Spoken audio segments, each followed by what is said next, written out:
My name's Troy. I'm a biologist. It's my brother Trent. He's only a chemist. And we are the Bourbon Brother Whiskey Nerds. Baby, it's Friday. I love Fresh Crack Friday. It is a Fresh Crack Friday, Trent. And at our local Fine Wine and Good Spirits, I picked up Barrell Batch 37. This is our second barrel batch. Yes, we have 35. It's over there behind me. 36 was in there somewhere. Yep. We did not get 36. I heard it was good. Yep. I heard it was good. Well, this has gotten some press. Really nice. And really nice press. Barrell is a non-distilling producer. Yep. So they are blenders. They source lots of juice. And they do a hell of a job. And one of the things that... Well, they're blenders, and they're really freaking good. And one of the things we love about them is Buffalo Trace, take a lesson. All the information is on... right here on the bottle. The label. A lot of the MGP non-distilling producers, and I'm not saying this is all MGP, because it's not. I assure you that is not true. But Remus does a great job with full disclosure. Yep, full disclosure. Bardstown, that does a lot of sourcing, Great does job. a great job with full disclosure. All of the info's on the bottle. Yes, Go sir. ahead and regale us. So Kentucky, 10-year. Indiana, 8, 11, and 12-year. And Tennessee, 13, 14, and 15-year. So Indiana 10-year, probably. MGP. Probably MGP. Kentucky, I mean now. Could be anything. Could be Bardstown, Castle and Key, you name it. Could be anything. You know, Tennessee is more than likely Dickel. It could be George Dickel. More than likely. But some older whiskeys in here. Well, and even if they age stated it, it'd be the 10. oldest at 8-year and coming in at, quote, cast strength or blend strength. Right. At 113.8 proof. So they don't even water it down. Once they blend it, they bottle The it. derived mash bill is 78, 18, 4. Huh. So This really, is a fresh crack. really low barley. Low barley, relatively high rye. Yeah, what would you say? 18? And I Yeah. spent $85 on this bottle. Well, and that's a pretty good price for That these, you know, these barrel releases. They're not going to be $50, folks. They're not. This is our second one. The first one was $80, $85. This one was $80, $85. We'll bring it on camera before we go. This is a fresh crack. Hey, no matter when you're watching it, I don't care if it's a Friday. Doesn't matter. Maybe you had a busy Friday. Maybe you had to work late and it's the weekend. We hope you're drinking with us. And I want to know what you're drinking. Let me know in the comments. One of the things that was mentioned in, try and intentionally not research too many bottles that we fresh crack for our channel, but one of the things that was applauded was the incorporation of older juice in this. Oh, yeah. So that was... It's really nice. Well, and even if they age stated it, it'd be 10. That's not a crappy age stated. Yeah. The youngest whiskey in here is 10 years. Right. Oh, no. An $80 bottle that could be 10-year age stated, that is not a bad deal. That's not bad. Not a bad deal. All right. Folks, happy Friday to you, even if it's not a Friday where you are. Oh, my God. Well, hello, nurse. This is an aggressive bottle. I love it. I love it. I like my whiskey like my women. Aggressive.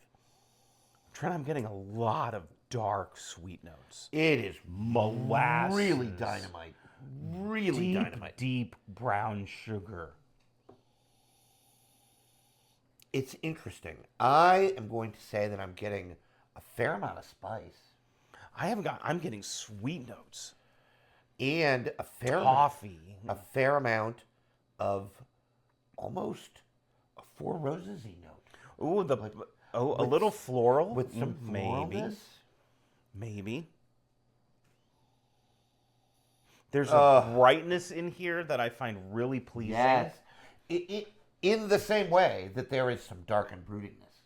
Right? Because I'm getting the brightness and I'm getting like some plum and some raisin and some fig. Yeah, the plum is a phenomenal note. Yes, absolutely. But there's a nice lemony Graham brightness behind it. cracker is It's coming through. really, really nice. Troy's Perhaps right. The sweet notes here are just so well developed. maybe a little nuttiness. Right. Hazelnut? Yes. It's Like again, brown butter. You know, if you take butter and you brown it on the stove, you will smell a nuttiness. And boy, the nose on this is dynamite, and it makes me want to drink it.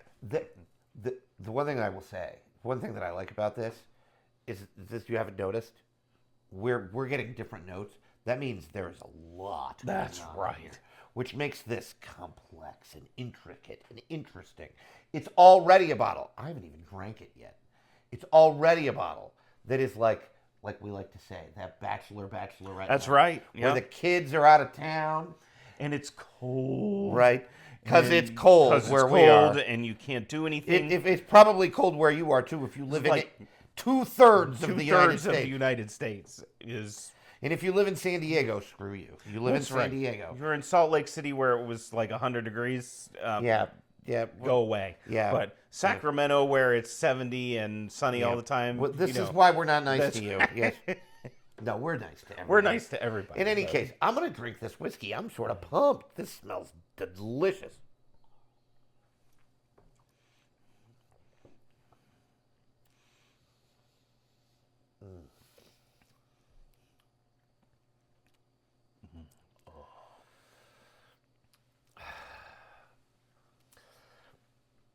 I'm going to say a couple of things. I'm going to need a moment, so Yeah. you go right ahead. After it presented so... Oh, the finish. After it presented so intricate and interesting with lots going on, it's pretty fundamental on the palate. It's very traditional on the Sweetness up palate. front, but oh my gosh, The roasty notes the on this depth. blend are incredible. the depth, Roasted nuts, roasted coffee, the age. It's the roasted oak, almost toasty oak, is so well done. And then that 18% rye funnels in there, and you get just this really nice peppery note on the end of the palate. well, and the proof point is so on and that point. finish goes sweet again with, again, that darker brown sugar and molasses. I'm standing by my hazelnut note, Troy's on a roll. I'm just gonna let you him know, go. because this is complex whiskey. I think it's different on the palate than the nose, but It read richer on the nose than on the palate, in my opinion. I don't know if that makes any I sense. think it read more complex on the Maybe. nose. than it Okay, did fair on the enough. palate. Yep, fair enough. I'm not sure it's richer because I think it's just got depth for years. There's just, you know what it reminds me of? A Scotch. I'm just gonna throw out something. Okay. Booker's The Reserves, 2025, where it's all traditional, because it is traditional. Brown sugar. Yep, very The traditional. sweetness is traditional, but it's just so well developed. Yeah, with a nice age behind it, and And a solid oak back. well, that's what. Yeah, it's which is got what some you're saying. age, Yeah, right? it's Like got some age to it. some oak. I love the interplay There's some astringency on the finish. of the brightness and those darker sweetness. Oh, it's so That good. is a difficult balance to achieve, and this is really Well, exceptionally well we were done. talking about this off camera. When you go from a $20, $25, $30 We were, bottle yeah. to a $50 bottle, you want to taste the difference. Yep. In the same way, when you're going from a $55 bottle Yeah. to a $70, $80 bottle, you want to taste the difference. This drink's elevated. I love the mouth feel. Oh, yeah. Really nice. And that finish, folks, how long have I been prattling on? Is still going. It's really nice. It's a toffee finish, too. It's a sweet. It You is. know what the finish is? It's smooth. Yeah. I'm very much so. unapologetic for Yep, using the word. Absolutely. It's not peppery. It's not spicy. There's enough of the rye spice there that it counteracts some of those sweet notes, but it's not I overpowering. don't feel like that's the star though. No. Like it's all just the developed depth of the sweet notes. This is a whiskey I could just nose for like an hour. Oh my God. And you could just pull notes out. It's so bananas. You could just pull notes That's out. what makes it the Bachelorette Yeah, night it's whiskey. just... You pour I yourself need another sip. pour yourself 2.5 ounces and just smell it for days.